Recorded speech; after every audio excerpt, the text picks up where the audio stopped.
네, 시장은 끝났지만 투자는 계속돼야 합니다. 한 발짝 앞서 내일을 준비하는 마감 후 투자 코칭 진행의 김자림이고요. 오늘장 시장을 정리하고 내일을 내다보는 시간 저희와 1시간 동안 함께해 주시기 바랍니다. 먼저 오늘장 시장의 흐름을 마감 후 헤드라인과 함께 살펴보겠습니다. 네, 총 4가지 이슈가 준비가 되어 있는데요. 첫 번째로는 시장 정리부터 해보겠습니다. 네, 첫 번째 이슈 바로 보겠습니다.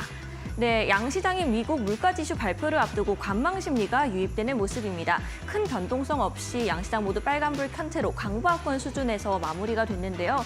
그 내에서는 체코 원전 수주 기대감의 원전주들이 가장 좋았고요. 외에도 반도체나 전력기기 섹터들도 강했습니다. 다만 오늘 자동차주나 또 금융주들을 중심으로는 차익 실현 매물이 쏟아졌습니다. 다음 소식 보겠습니다. 네, 이 원전주에 대한 이야기 조금 더 자세하게 다뤄볼 텐데요. 체코 우선 협상자 발표가 다음 주 17일에 예정이 되어 있습니다. 이렇게 일주일 앞으로 다가온 상황인데 오늘 장중 내내 원전주들의 흐름이 좋았습니다. 특히 오후 들어서는 거래량까지 강하게 동반이 되면서 급등세를 보인 종목들이 꽤나 포착이 됐는데요. 거기에 이제 윤석열 대통령이 나토 회의에서 10여 개국과 양자회담까지 진행된다고 합니다. 이 소식도 함께 살펴보시고요. 다음 소식 보겠습니다. 네, 지난 1일 시청역 사고에 관련해가지고 급발진 논란이 이어지고 있습니다. 국토교통부에서는 완성차 업체들에게 이 페달 블랙박스 설치를 권고를 2번이나 했는데요. 이렇게 2번이나 하는 건 굉장히 이례적인 일이라고 합니다. 외에도 국민의힘에서는 이 의무와 관련된 법률안을 발의하겠다라는 입장까지 발표를 했습니다. 다만 정부 측에서는 권고는 계속하겠지만 의무화는 없을 것이다. 다소 선을 긋는 모습이었는데요. 이 소식이 보도된 이후에 급등세를 이어가던 페달 관련된 종목들 오늘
네, 이제는 오늘의 이슈 한 가지를 더 집중적으로 탐구해보는 시간입니다. 서동구 소장님과 함께합니다. 안녕하세요. 네, 안녕하세요. 제가 헤드라인 때도 이 원전 이슈를 다뤘었는데 이 원전주들 급등할 걸 미리 아셨던 건지 사실 어제 우진은택 추천하시면서 이 원전주들 좀 강조를 해주셨잖아요. 오늘 살짝 짚어주실 수 있을까요?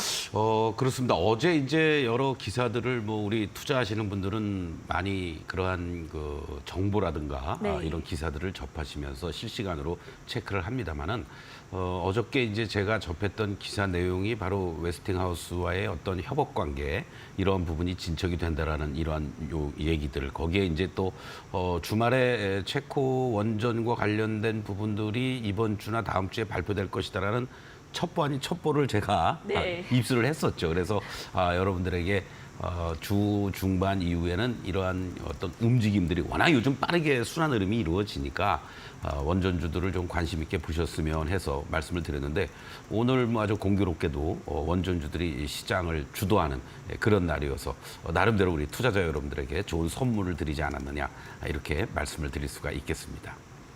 네, 원전주에 대한 기대감을 어제 짚어봤었는데 오늘은 어떤 이슈가 저희를 기다리고 있을지 살펴보도록 하겠습니다. 바로 오늘의 이슈 화면을 통해서 만나보시죠.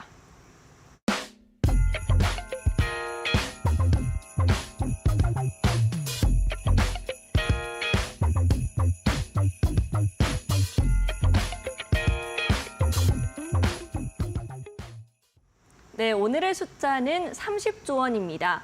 네, 오늘은 숫자로 보는 시장을 가지고 오셨는데 어제는 24조 원이더니 오늘은 또 30조 원이에요. 그렇습니다. 공교롭게 저 중에서 0.1%라도 우리한테 좀 있으면 얼마나 좋겠습니까? 네, 그렇죠? 맞습니다. 예.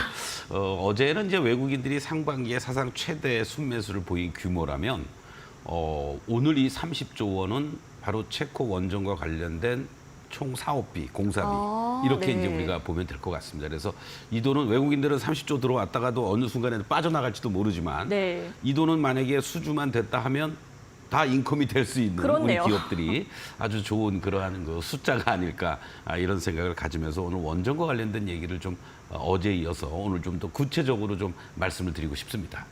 네, 이 30조 원이 무슨 이야기인가 하니 4월 17일 다음 주 수요일이죠. 7월 17일입니다. 죄송합니다. 30조 원 규모의 이 잭팟이 예정되어 있는 상황인데 이 부분에 대해서 조금 더 자세하게 짚어주실 수 있을까요? 네, 사실은 이제 체코에서 원전 뭐라 그럴까요? 건설과 관련된 이제 입찰 의향서들을 많이 받았죠. 네, 맞습니다. 그러면서 러시아 탈락됐고 중국은 뭐 명함도 못 내밀었고 미국은 웨스팅하우스가 들어갔는데 니네들은 시공 능력이 좀 부족하잖아.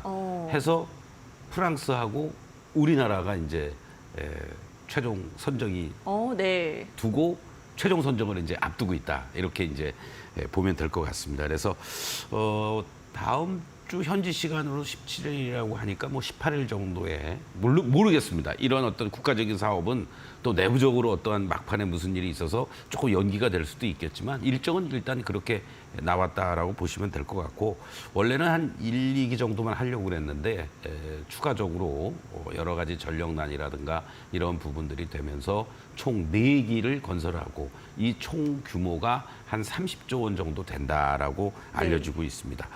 결국 EDF라고 프랑스 전력공사죠. 우리나라의 한전과 같은 겁니다.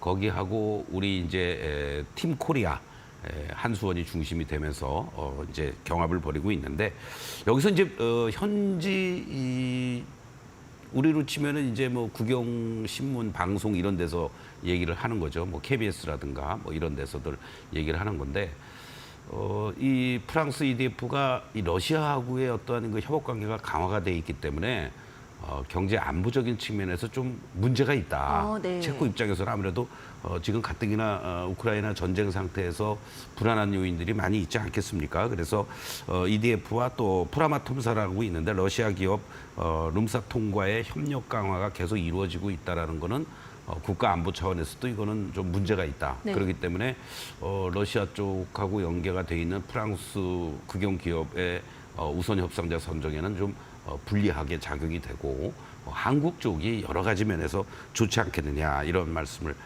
보도를 지금 계속해서 하고 있다라는 얘기죠. 네. 이러한 요인들이 이제 작용이 되고 또 기술 경제적으로도 이 프랑스 EDF사의 EPR 1200 노형 원자로의 시공이라든가 또 예산과 관련된 부분들이 계속 공기를 지연을 시키고 있다라는 거예요. 네. 그래서 다른 나라에서도 일부 시공을 하고 있는데 계속 예산도 증액해달라고 그러고 공기도 지연이 되고 있는 어떻게 보면은 이제 나쁜 쪽은 다 들춰내서 보도를 했다. 결과적으로는 뭐 우리한테는 아주 우호적인 환경이 조성되고 있는 게 아니냐 이런 얘기를 하고 있고 또 무엇보다도 우리는 이제 2009년도에 아랍에미레이트 원전 4기를 수출을 성공을 했다라는 거 바로 이런 부분들도 상당히 긍정적으로 지금 현지에서는 작용이 되고 있다라고 보시면 되겠고, 또 하나 이제 더 중요한 것은 체코 입찰에서 탈락한 웨스팅하우스와의 물밑에서의 어떠한 그 협상도 지금 이루어지고 있다라는 거. 네. 이렇다면은 뭐 미국의 그늘 아래에 있을 수 있다라는 것도 우리한테는 장점이 될 수도 있는 거고요. 바로 이러한 부분들이 작용이 되면서 현재 우리 팀 코리아로 구성이 돼 있는 한전 기술을 중심으로 해서 한전 KPS라든가 두산 에너빌리티, 이 대우건설 이러한 기업들이 계속해서 관심을 가질 수밖에 없는 그러한 모습들 아니냐 이렇게 간단하게 정리를 좀 하겠습니다. 네, 체코 수주 모멘텀과 관련해서 여러 기대와 우려가 공존하고 있는 것 같습니다. 그런데 17일 발표 이후에는 재료 소멸로 작용해서 세론 가능성도 제기되고 있는 것 같은데 어떻게 보시나요? 그러한 얘기들도 좀 나오고 있어요. 네. 근데 문제는 현재 2050년까지 탄소 중립을 실현하기 위한 전 세계가 노력을 지금 하고 있지 않습니까? 네, 맞습니다. 뭐 엘니뇨냐, 야니뇨냐 뭐 이런 얘기까지 나오면서 기후 이상들이 올해도 더욱더 이렇게 강화가 되고 있는 모습들을 우리가 몸소 겪고 있는데 이러한 측면에서 봤을 때 현재 원전 쪽에서 차지하고 있는 발전량을 한 3배 이상으로 늘려야 된다는 얘기죠. 네. 그러한 부분에서 사실은 원전과 관련된 부분은 어제도 한번 말씀을 드렸습니다만 전 세계에서 생산하고 시공하고 운용을 할 수 있는 나라가 5개밖에 안 됩니다. 그러니까 러시아와 중국, 그리고 프랑스와 우리나라와 미국. 그런데 네. 미국은 말씀드렸듯이 웨스팅하우스라는 그런 부분이 시공 능력이라든가 이런 부분은 상당히 미미하고 설계 능력에서만 탁월한 그런 기술력을 가지고 있다라는 거죠. 네. 이런 측면에서 본다라면은 사파전인데 거기에서 자급자족하는 거 빼더라도 앞으로 2050년까지 원전과 관련된 건설이라든가 또 추가적인 수주라든가 이런 부분들은 계속해서 이어질 가능성이 높다. 그런 측면에서 이따가 또 한번 말씀드리겠지만 체코 수주를 만약에 못했다. 네. 체코 수주가 되더라도 단기적으로는 또 재료 노출로 좀 흔들릴 겁니다. 네. 이제 그 이후에 어떻게 해야 될 것이냐. 그거는 그 다음 주에 여러분들께 또 말씀을 좀 드리도록 하겠고요. 저는 원전의 르네상스가 이제 본격화되는 시점에 출발선에 있다. 오히려 이렇게 좀 먼저 강조를 좀 드리겠습니다. 네, 원전이 단순 체코 이슈뿐 아니라 중장기적으로 좀 살펴보시면 좋을 것 같다 이렇게 짚어주셨는데요. 체코 입찰에서 탈각한 웨스팅하우스와 관계 강화가 기대된다고 앞서서 이야기를 해주셨습니다. 그런데 사실 이 한수원의 웨스팅하우스 소송권 이슈도 있지 않았나요? 그렇습니다. 결국은 이제 혐의 없음하면서 이제 기각은 됐어요. 네. 근데도 이제 어떤 면에서는 좀 계속 생떼를 부리고 있는데 이 웨스팅하우스에 대해서 우리가 좀 조금만 더 관심을 갖고 접근을 해볼 필요가 있는데 네. 사실은 뭐 1950년대 이후부터 원전 전 세계적으로 원전의 붐이 일 때 전 세계 물량 한 50%를 싹쓸이한 나라입니다. 네. 우리나라도 당연히 이 웨스팅하우스의 기술을 이전받으면서 됐던 거고 대표적으로 국내 상업용 원전 고리 1호기도 웨스팅하우스로부터의 기술 전수를 받았던 것이고 기존에 있는 모든 뭐 신고리 국내 고리 1, 2, 3, 4호기라든가 한빛 1, 2호기도 모두 이 웨스팅하우스에서 설계를 했고요. 가장 최근에 이 3, 4호기를 우리 독자 원전 기술이라고 하는 이 ARP 1400 이게 이제 아랍에미리트에서 수출이 됐던 네. 그 내용이 되겠는데 바로 이 부분에 대해서도 우리는 독자 기술이다. 그러나 웨스팅하우스 쪽에서는 야, 니네들 우리 거 갖고 베껴서 한 거잖아. 그러니까 우리한테 원천적인 기술이 갖고 있는 거고 지적재산권에 대해서 너희들이 우리한테 일정한 로열티를 네. 줘야 되는 거야. 이렇게 이제 싸우고 있는 거죠. 그런데 이제 이 웨스팅하우스가 전 세계적인 어떤 탈원전 사태라든가 이런 걸로 인해서 장기간에 걸친 적자의 허덕이다가 회사를 매각을 하게 됐습니다. 근데 그 매각하는 과정에서 사실은 우리나라의 두산 에너빌리티도 우리가 갖고 갈게 했는데 일본의 도시바 쪽에서 이제 갖고 간 거죠. 근데 일본이 후쿠시마 원전 폭발 사고가 있으면서 우리 원천 안에 이제 이렇게 되니까 아무 의미가 없는 거 아닙니까?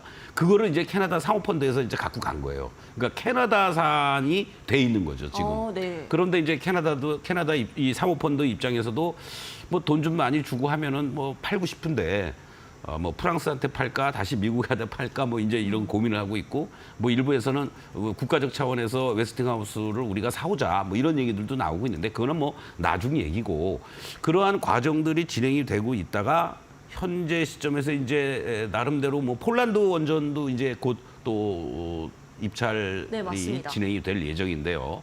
그러한 부분에 있어서 계속 어떻게 보면은 좀 딴지를 걸고 있단 말이죠. 이러한 측면들이 계속 이루어지는데 웨스팅하우스 입장에서는 하긴 하는데 마땅하게 다른 어느 나라하고 카운터 파트너를 손잡고 가고 싶어도 마땅치가 않은 거예요. 미국이나 아니면은 또 뭐 중국하고 손잡기도 그렇고 러시아 만약에 이런 지정학적 리스크가 없었다면 뭐 중국 또는 뭐 러시아하고도 손을 잡고 네. 수주를 하면서 설계와 관련된 부분은 자기네들 그리고 시공은 니네들이 해 하면서 하청을 줄 수 있었을 텐데 또 프랑스하고 손잡고 하자니 또 그렇고 걔네들은 워낙 단가가 높으니까 말이죠. 이러한 부분이 있다 보니까 얘네들 입장에서도 우리가 어떤 면에서 보면은 이제 뭐 재개발 재건축과 관련돼서 시행사들이 뭔가 잘 만들어 놓고 이제 자금을 뭐 우리가 PF를 일으킨다든가 아니면은 또 뭐 대형 메이저들을 끌어들여서 시공사를 선정하지 않습니까?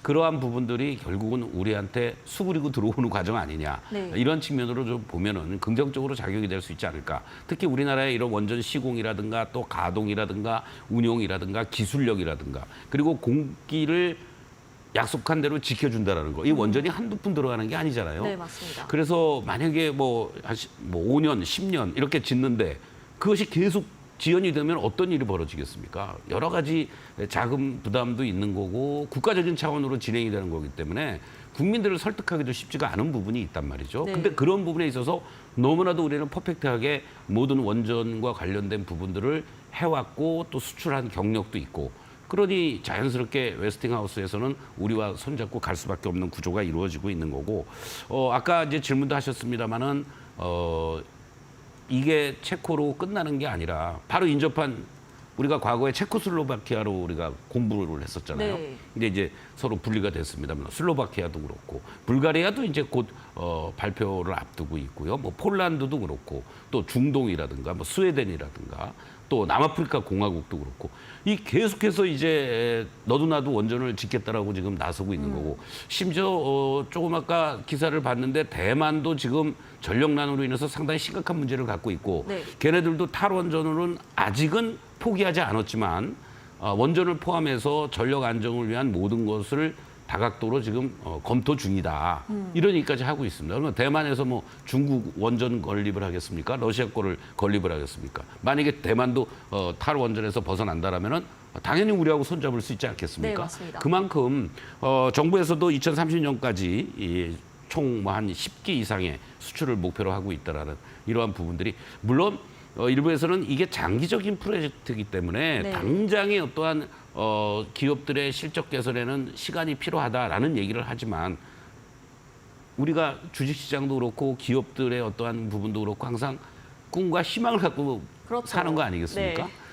그만큼 뭐 2년치, 3년치, 뭐 5년치 이 실적을 앞당겨서 뭐 우리가 PER이라든가 PBR을 계산하면서 하듯이 그러한 부분들이 이루어진다라면 전체적으로 원전 생태계가 복원을 하고 긍정적인 흐름들로 진행될 수 있는 그 첫 단추가 어떤 면에서는 체코라는 것도 상당히 우리가 주목해야 될 그런 내용이다라고 다시 한번 강조를 드리겠습니다. 네, 웨스팅하우스와의 지적재산권 분쟁 여전히 협상 중에 나와 있고요. 기술력 갖춘 우리 한국과의 협업 강화까지 챙겨가시면 좋을 것 같습니다.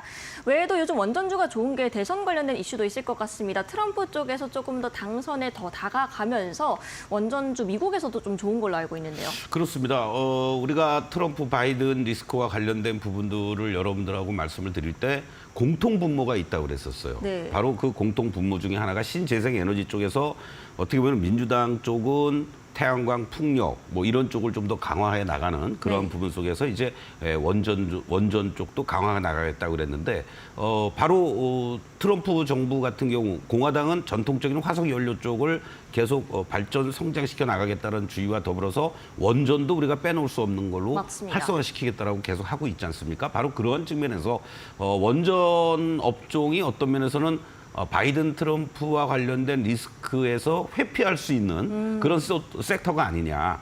이런 쪽으로도 우리가 좀 관심을 가져보면 좋지 않을까. 이런 말씀을 다시 한번 강조를 드립니다. 네, 체코 원전 수주 그리고 미국 대선 관련된 이슈까지 함께 살펴봤는데요. 그런데 이 원전 내에서도 워낙 세부 테마들도 많고 종목도 다양하다 보니까 시청자분들께서 결국 어떤 종목을 좀 관심을 가져야 할지 궁금할 것 같습니다. 좀 짚어주실 수 있을까요? 네, 그렇습니다. 그래서 제가 네 개 정도 파트로 좀 간략하게 좀 말씀을 드리고 싶은데 사실은 이제 어느 하나가 우리가 이제 대장주 하면은 뭐 두산 에너빌리티라고 얘기를 합니다만은 네. 그 두산 에너빌리티가 만약에 수주를 따더라도 거기에 들어가는 모든 부품이라든가 기자재라든가 이런 게 많이 있습니다. 네. 그러한 과정 속에서 크게 보면은 이 원전을 건설할 수 있는 능력이 있는 회사들이 바로 뭐 건설사, 엔지니어링 이런 쪽 아니겠어요? 그 대표적인 게 이제 현대건설이라든가 또 삼성물산, 대우건설, 과거에 삼성 엔지니어링이었죠. 삼성 E&A 요것들이 이제 대표적으로 뭐 SMR 쪽이라든가 뭐 다 진출하면서 상당한 건설 능력을 가지고 있는 대표적인 회사다. 근데 요즘 건설업종과 관련돼서는 워낙 분위기가 안 좋잖아요. 네, 맞습니다. 그렇기 때문에 참 무겁다고요. 사실 불가리아 같은 경우에는 현대건설이 단독으로 우선 협상자로 선정이 돼서 지금 심사를 받고 있는 과정이란 네. 말이죠. 그럼에도 불구하고 전혀 영향을 받지 못하는 이러한 부분이 좀 여러분들도 참고를 하면서 접근을 하면 좋겠다. 오히려 이제 PF 문제라든가 이런 것이 끝나고 나면 어떤 건설업종들도 옥석이 가려질 때 이 네 개 종목들은 좀 특별하게 관심을 갖고 접근하면 좋지 않을까 이런 말씀을 좀 드리겠고 그리고 이제 그러한 그 흐름들 속에서 이제 시공이라는 부분이 상당히 중요한데 바로 우리나라의 대표적인 게 한전기술과 두산 에너빌리티가 있죠. 두산 에너빌리티는 어떻게 보면 이제 사기업인 거고 네. 한전기술은 이제 공기업이라고 보면 되는데 네. 이 한전기술 같은 경우에는 진짜 시작부터 끝까지 다 합니다. 전 세계에서 유일한 회사예요. 네. 그렇기 때문에 이 웨스팅하우스와 같이 손잡고 갈 수 있는 또 다른 회사는 바로 한전기술이다. 그러면 한전기술에 영향을 같이 함께 할 수 있는 기업들은 뭐 한전 KPS라든가 한전 산업이 당연히 있겠죠. 네. 바로 이제 그러한 측면에서 봤을 때 또 이제 주요 기자재 업체들이 있습니다. 쟤네들한테 이제 뭔가 관련된 제품들을 다 납품을 해야 될 거 아니에요. 바로 이제 그런 측면에서 말씀드렸듯이 BHI라든가 보성파워텍, 오르비텍, 뭐 우리 기술 같은 경우도 오늘 상당히 급등하는 모습들을 보여주었는데 이러한 종목들이 있겠고 그리고 또 이제 어느 정도 이제 시험 가동 운영도 해야 되죠. 네. 뭐 딱 다졌어. 이제 쓰세요. 이게 아니지 않습니까? 시험 가동 기간도 또 뭐 몇 년이 걸리기도 하고 이제 이렇게 되는데 그러한 과정들 속에서 가장 대표적인 게 바로 또 한전 KPS라든가 한전 산업이라든가 또 우진엔텍이라든가 이러한 종목들이 이렇게 운영 정비 쪽에서 좀 부각이 될 수 있는 그런 종목들 아니냐 이러한 관점에서 여러분들이 좀 이제 과거에 원전 관련주들이 움직일 때는 분화방처럼 그냥 막 쏠렸다가 뭐 또 한순간에 뭐 밀렸다가 이런 어떤 흐름들인데 네. 요즘의 모습들을 보면은 좀 차별화되면서 움직이는 게 많이 나타난단 말이죠. 그러한 쪽을 좀 관심 있게 보면서 접근하면 좋지 않을까 이렇게 말씀을 좀 드리겠습니다. 네, 이렇게 종목 짚어보면서 오늘장 이슈 정리했습니다. 잠시 뒤에 많은 분들이 기다리시는 서동구 소장님의 매직기법 강의도 준비되어 있습니다. 많은 시청 부탁드리겠고요. 그럼 바로 내일장 체크포인트로 넘어가 보겠습니다. 계속 수출주 정책 모멘텀 나와 있는 종목들을 중심으로 공략을 해보자 제시를 해주시는데 내일도 유효할까요?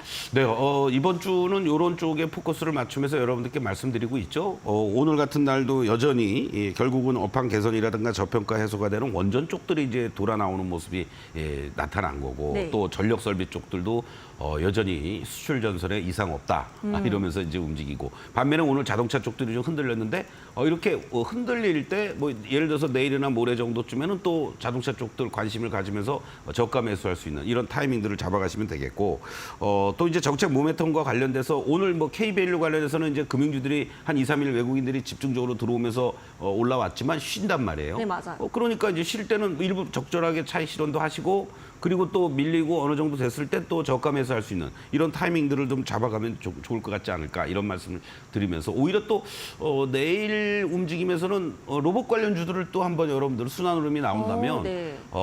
아무리 뭐 체코와 원전과 관련된 움직임들이 17일 날 발표를 한다고 그래서 원전 관련주들이 뭐 내일과 17일까지 뭐 계속 쭉쭉빵빵으로 올라갈 수 있는 그런 상황들은 지금 아니란 말이죠. 네. 그렇기 때문에 오늘 과하게 뭐 예를 들어서 상한가 들어갔던 한전산업 같은 종목도 있지만 적절하게 이익 실현도 병행하시면서 저점 매수할 수 있는 그런 타이밍도 잡아 나가시는 게 좋다. 이렇게 강조를 좀 드리겠습니다. 네, 순환매 장세에 대응할 수 있는 공략 방법까지 함께 짚어봤습니다. 이렇게 오늘장 시장을 정리하고 내일장 이슈를 알아보는 시간 가져봤는데요. 소장님을 방송 시간 외에도 알아볼 수 있는 곳이 있다고 합니다. 어디서 만나볼까요? 네, 매주 수요일, 내일이 되겠네요. 내일 수요일 날 여러분들과 함께 08시 30분부터 10시까지 장중 실전 매매 내일 아주 중요한 날일 것 같습니다. 원전 관련한 종목들 여러분들 많이 또 설레임을 갖고 내가 원전주 못 샀는데 어떡하지? 걱정하지 마시고요. 내일 아침 8시 30분부터 10시까지 장중 실전 매매 방송에서 함께해 주시면 좋겠고 그리고 사실은 이 종목을 우진엔텍도 그렇고 한전산업도 그렇고 일요일 날 저녁에는 또 여러분들과 함께 저녁 8시부터 9시까지 서동구의 주간 증시 전망대에서 말씀을 드리고 있습니다.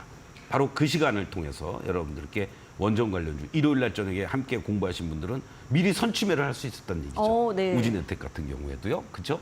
바로 이러한 시간을 여러분들과 함께 하고 있으니까 여러분들 편하게 무료로 온라인과 라이브 방송창에서 동시에 진행이 되니까 여러분들 시장에 대해서 너무 갈팡질팡, 우왕좌왕하지 마시고 저와 함께 우리가 할 수 있는 것만 제대로 잘하면 언제든지 좋은 결과가 나올 수 있다는 거 다시 한번 강조를 드리면서 내일 일단 8시 30분부터 10시까지 장중 실전 매매 방송에서 함께 뵙도록 하겠습니다.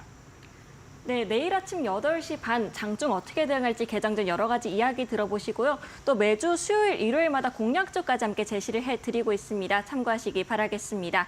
이분은 서동구 소장님의 매직기법 강의부터 시간의 특징주, 내일장 공략주 시간이 준비되어 있는데요. 먼저 매직기법 강의 바로 출발해 보겠습니다.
네, 투자자, 시청자 여러분들, 오늘 어저께 여러분들과 함께 원전 관련한 종목 우진엔텍도 말씀을 드리면서 말씀을 드렸는데 오늘 원전 쪽으로 매기들이 확 집중이 되는 모습입니다.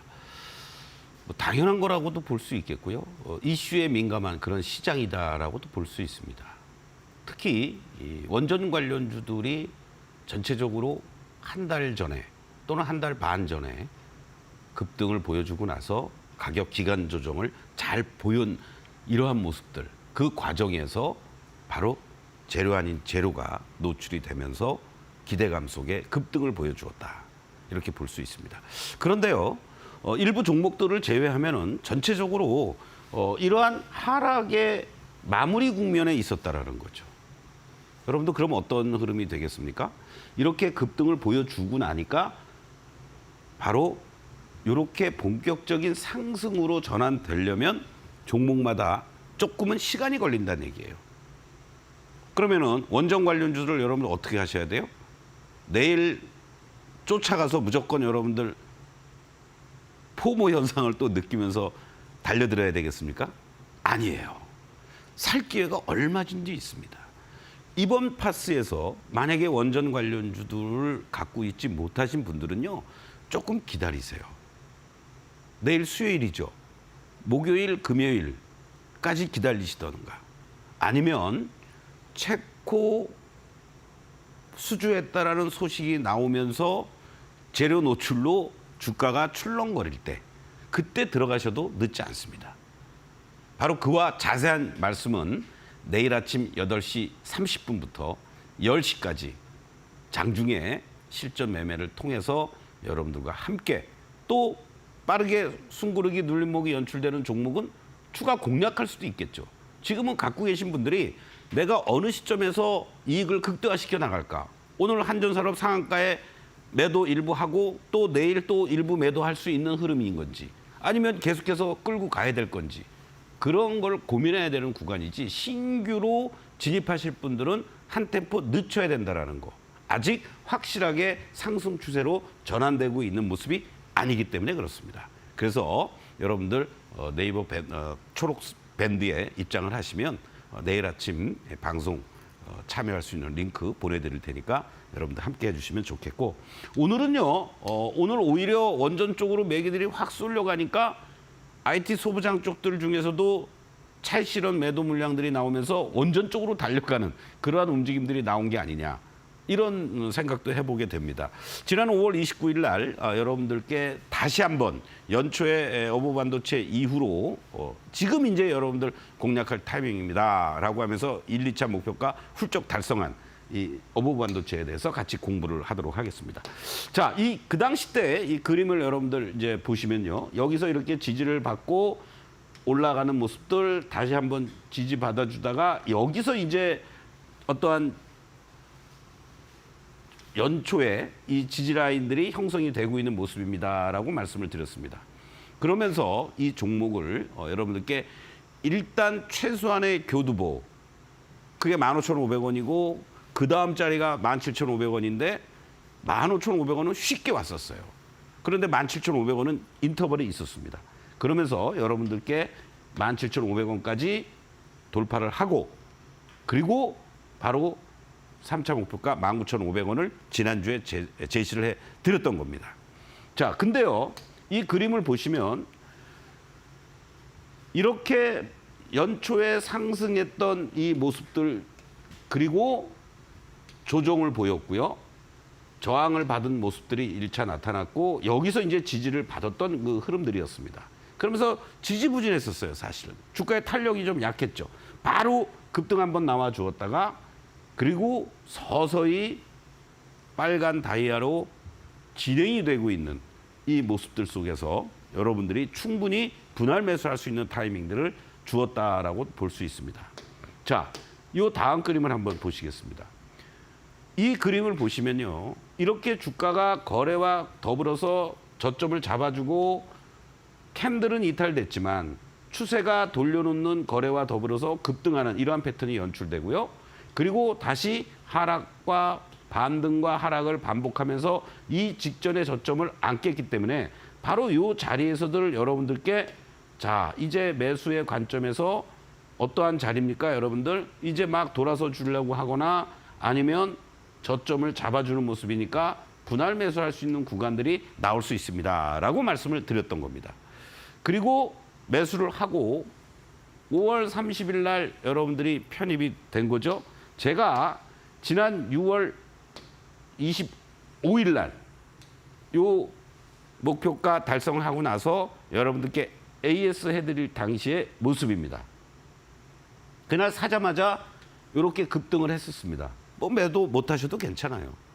그리고 다시 한번 밀려 내려오는데 어떠한 흐름입니까, 여러분들? 다이아가 볼륨이 크질 않지만 빨간 다이아로 전환되고 있는 모습들이 여기서 확인이 되고 있는 거죠. 또 분할 매수 하셔도 되는 거고. 그리고 나서 난 요 정도만 수익 챙기고 말까? 그렇게 생각할 수도 있습니다. 그렇죠? 바로 이 시점 이후에 계속 지지부진한 모습을 보였으니까. 그런데 여러분들 보십시오. 여기서 아까 말씀드렸던 자리, 여기서 또 말씀드렸던 자리. 여기서 한번 꼬리 달아주고 밀리고 나서 근 여러분들 보름 이상을 이렇게 횡보만 한 거예요.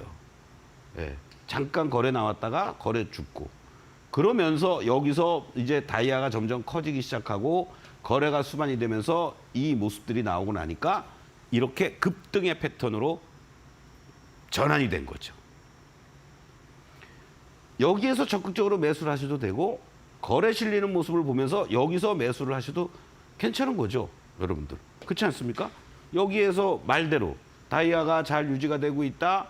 빨간 시그널에서 파란 시그널로 전환이 됐다. 분할 매수. 파란 시그널에서 빨간 시그널로 전환이 됐다. 적극 매수. 이 다이아 자체가 유지가 되고 있는 거를 여러분들이 확인해 주시면 되는 거죠. 여기 구간들이 다 여러분들 적극적으로 매수할 수 있는 구간으로 진행이 됐고 올라왔던 이 흐름들입니다. 그런데 막판에 오늘 여러분들 순간적으로 급락을 했죠. 그 급락하는 모습에서 여러분들이 만약에 오히려 이렇게 안정적인 모습을 보이고 있는 상태에서는요. 분할 매수하거나 여러분들이 신규로 진입할 수 있는 자리가 되는 겁니다. 이 고점권에서 계속해서 이렇게 놀고 있는데 쫓아가서 여러분들이 접근하실 수가 있겠습니까? 항상 지금 시장은 고점권에서 못 가고 왔다 갔다 하고 이격이 벌어지는 모습들이 나타나면 한 번은 흔들었다가 다시 가는 그런 어떤 움직임들이 나타난다는 거죠. 바로 그러한 관점에서 오늘 어버부가 막판에 흔들리는 이러한 모습들이 연출됐지만 여러분들 동요하지 마시고 내일 시장에서는 신규 진입도 가능하다. 이렇게 말씀을 드리면서 말씀드렸던 3차 목표가 19,500원까지 계속해서 끌고 가자. 이렇게 다시 한번 강조를 드리겠습니다. 자, 내일 공략해 볼 만한 종목이 있습니다. 예시를 드렸는데요. 뭐 답 다 나왔죠? 예. 뭐 일진되기는 힘들지만 일진을 목표로 전력을 다하자. 전력 부분에서 일진을 향해서 달려가자. 아주 좋은 흐름을 지금 보여주고 있습니다. 주가라는 것은요. 이렇게 올라가는 흐름들 속에서 쉬어줘야 됩니다. 여러분들. 그래야지 또 에너지를 보충하고 올라가는 모습들. 또 지금 현재의 모습을 보면은 거의 한 달 반 이상을 횡보해주고 있습니다. 이게 만약에 끝났으면 더 하락하는 모습들이 연출이 될 수 있겠죠. 그러나 이 자리에서 하방을 이렇게 잘 잡아주면서 한 달 반 동안을 횡보해주고 있고 여기에 그림을 보시면 여기 나오잖아요, 여러분들. 요 파란 선 또는 빨간 선 교차하고 시그널도 계속해서 빨갛게 파랗게 흔들어대는 이러한 모습들이 계속 나타나고 있다는 겁니다. 자, 이 모습은 뭐겠어요? 이쪽 고점권에 있었던 물량들을 소화하려는 과정들이 나타나면서 서서히 빨간 선으로 바뀌면서 시그널도 계속 위로 올라가주는 이러한 모습들이 나타나고 있다는 겁니다. 자, 내일 공략해 볼 만한 종목들 마침 내일 아침 8시 30분부터 10시까지 여러분들과 함께 장중 실전 매매 방송을 함께 합니다. 내일 오셔서 여러분들 편하게 시장을 어떻게 분석하고 어떻게 전략을 짜고 어떠한 업종이나 종목들을 공략해야 되는지 또 오늘 말씀드린 이 종목에 대해서도 내일 실전적으로 같이 또 공부하면서 여러분들 소고기 값도 버는 그러한 즐거운 날이 됐으면 좋겠습니다. 여러분들 잠시 후에 내일의 공략주 같이 또 말씀을 드리겠습니다.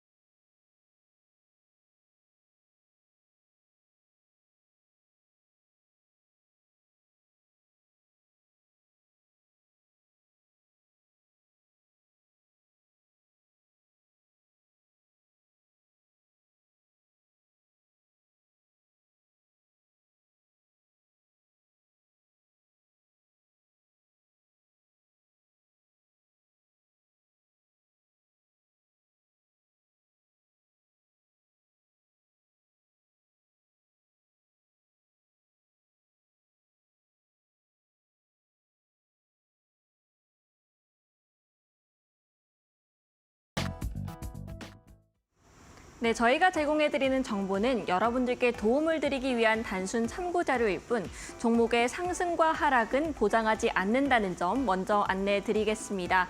현재 시간이 4시 40분경을 가리키고 있는데요. 어떤 시간의 특징주들이 이름을 올리고 있을지 등락률 순으로 확인해 보겠습니다. 네, 세 번째 종목부터 보겠습니다. 네, 아이센스가 이름을 올렸습니다. 이 아이센스는 진단키트, 의료기기 관련된 종목입니다. 오늘 장에서는 큰 변동성 없이 보합권 수준에서 마무리가 됐는데요. 사실 지난주 금요일에 20% 가까운 급등세가 포착이 됐습니다. 이후에는 이번 주 들어서 큰 움직임 없이 쉬어가는 모습이 나오고 있는데요. 오늘 관련해서 이슈가 하나 나와 있습니다. 헝가리에서 케어센스 에어를 급여화하면서 유럽 공략에 속도를 내고 있다 이런 이야기가 나와 있는데 현재 구간에서 2% 가까운 상승세를 기록하고 있습니다. 2위 종목도 바로 열어보시죠. 네, 2위 종목은 에이프로젠이 이름을 올렸습니다. 이 에이프로젠 원자력과 함께 엮여 있는 종목입니다. 오늘 본장에서는 12%대 급등세가 나왔고요. 6거래 연속 이 상승의 기세를 이어나가고 있습니다. 체코 원전 수주 기대감에 따라서 이 원전주들이 오늘 본장에서 굉장히 강한 흐름을 보였고 시장을 주도했다 이렇게 정리해 볼 수 있겠는데요. 시간의 거래에서도 원전주들이 계속해서 강세를 이어나가는 모습 확인할 수 있습니다. 네, 여기 나와 있진 않지만 에이프로젠과 더불어서 우리기술까지 급등세를 기록하고 있습니다. 네, 마지막 1위 종목도 함께 열어보시죠.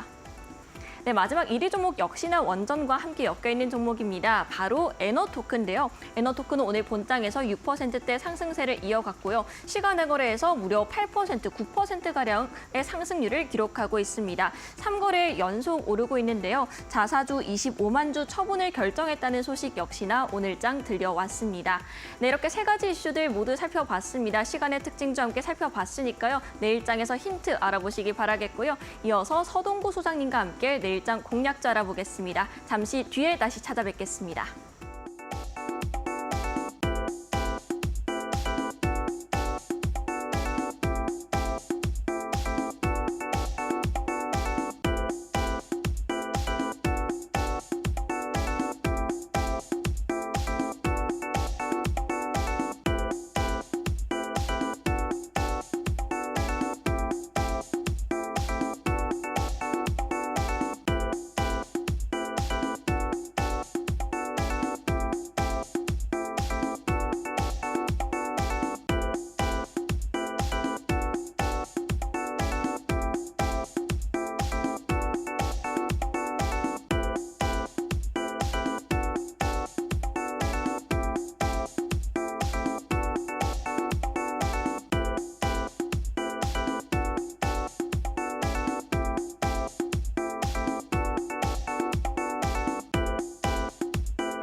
네, 바로 내일의 공략주 알아보는 시간으로 넘어갑니다. 어제 함께 살펴봤던 우진엔텍이 원전주들 급등세를 보였는데요. 오늘은 또 어떤 종목을 들고 오셨을지 기대가 됩니다. 앞서서 힌트가 전력의 일진을 향해였는데 답이 나왔다고 앞서 강의 때 말씀을 해주셨어요. 네, 일진인데 좀 오타가 나온 것 같아요. 예, 네, 그렇네요. 일진 해보셨어요? 안 해봤죠. 일진이었던 것 같은데. 아, 정말요? 네. 뭐 칭찬으로 살짝 알아보겠습니다. 그렇습니다. 결국은 여러분들 다 답이 나왔죠. 일진 전력을 일진 전기죠. 저도 이제 헷갈리네요. 일진 전기를 여러분들과 함께 하겠습니다. 저압, 초고압 전선과 변압기 등 전력기기 전문 양산업체라는 거는 다 아실 테고 또 의미 있는 것은요. 이 수익성 높은 이 북미양 매출액이 증가가 되면서 영업이익의 호조세가 지속이 되고 있다라고 이렇게 전망이 되고 있습니다. 올해 예상되는 매출액이 1조 3천억 정도 전년 대비했을 때 10% 이상, 또 영업이익도 730억 이상, 한 20% 이상 증가될 것으로 이렇게 전망이 되고 있는데, 네. 요 24년도를 보수적으로 잡은 거 아니냐 이렇게도 볼 수 있습니다. 잠깐 실적단 예상을 한번 좀 보도록 하겠는데요. 사실은 이 일진전기의 실적들을 보시면은요, 상당히 뭐 매출이라든가 이러한 부분도 1조 내외에서 움직여주고 있다가 이제 작년에 매출단이 이제 1조 2천억대 그리고 올해 이제 1조 3천억대라고 말씀드렸죠. 내년부터 1조 5천억, 7천억대로 10% 이상씩 매출이 증가가 되는데 이 영업이익을 한번 보십시오. 지난 2021년에 9,300억의 매출에서 204억 정도의 영업이익 그리고 2022년도에 1조 1,000억대에서 315억. 그런데요, 작년에 1조 2천억의 매출에서 영업이익이 무려 600억이나 급증을 해주면서 전년 동기 대비했을 때 92% 이상 급증을 해주고 있고요. 네, 올해도 1조 3,700억 정도 예상이 되는 과정 속에서 730억의 영업이익으로 20% 이상. 문제는요. 내년도입니다, 여러분들. 내년도에 1조 5천억 정도의 매출이니까 올해 기준으로 했을 때 한 12% 정도 좋아지는구나 이렇게 볼 수가 있겠는데 영업이익이 무려 1,220억으로 예상이 되면서 67% 이상 급증해 줄 걸로. 이 얘기는 어떤 제품 단가에 대한 부분과 또 고부가가치 제품에 대한 기대감이 커지고 있다라는 거고요. 네. 바로 또 아까 말씀드렸던 북미양 매출이 계속해서 신장이 되면서 수익성이 엄청 좋아진다라는 얘기죠. 그러한 측면으로 본다라면 현재 우리가 얘기하는 이런 뭐 전력 설비 쪽이라든가 전선이라든가 변압기 쪽이라든가 사실 이런 부분들이 이 PER들이 뭐 50배 이상 넘어가는 것들도 많아요, 지금. 네. 앞당겨서 쓴다고 하더라도. 근데 일진전기는 아직도 PER이 18배에 불과하다는 얘기죠. 네. 그만큼 추가적인 상승 여력이 충분하다. 이렇게 이제 볼 수가 있겠고, 그런 의미에서 주가의 위치를 한번 좀 보시도록 하겠는데요. 현재 시점에서만 놓고 본다라면 상승세를 어느 정도 보여주고 나서 3월 달에 같이 올라왔죠. 어떤 면에서는 그 당시 때 일진전기와 계룡전기가 같이 주도했던 어떤 흐름들이 이제 중소형단에서는 연출이 됐다가 한 보름 정도 쉬어주고 다시 또 이렇게 이제 고점 돌파한 다음에 그리고 지금 한 달 반 가까이 이렇게 횡보하면서 전체적으로 만약에 대장주 역할을 해주고 있는 HD 일렉트릭이라든가 또는 LS 일렉트릭이라든가 얘네들이 하락하는 흐름으로 간다면 얘도 같이 무너지겠죠. 그러나 계룡전기도 그렇고 신고가를 내로 가고 있단 말이에요. 지금 다. 그러면은 얘도 현재 시점에서는 나도 움직일래라고 하면서 갈 수 있는 여건이 충분히 되지 않겠느냐. 그 흐름이 오늘 이제 나타나기 시작을 했습니다. 그리고 이틀째 상승 양봉의 모습을 보여주면서 짧게 형성해 주었던 요 박스를 돌파 시도를 하는 모습이고 그리고 거래도 아직은 미미하지만은 그래도 오늘 200만 주 이상 거래가 되면서 증가가 되고 있다라는 거. 그렇다면 이 직전 고점도 쉽게 돌파할 수 있는 흐름이 나오지 않겠느냐. 이렇게도 예상을 해볼 수 있습니다. 그래서 현재 시점에서만 놓고 본다면은 24,000원만 이탈되지 않는다면 추가적인 상승 흐름이 충분히 나올 수 있는 그런 위치에 있다라고 보시면 되겠고 직전에 있었던 요 고점대들 쉽게 넘어가는 자리를 감안을 해서 여러분께 32,000원을 1차 목표가로 제시를 해드리겠습니다. 네, 실적 모멘텀이 나와 있는 일진전기 목표가는 32,000원, 손절 라인은 24,000원입니다. 네, 가격 전략을 화면을 통해서 다시 확인하시죠.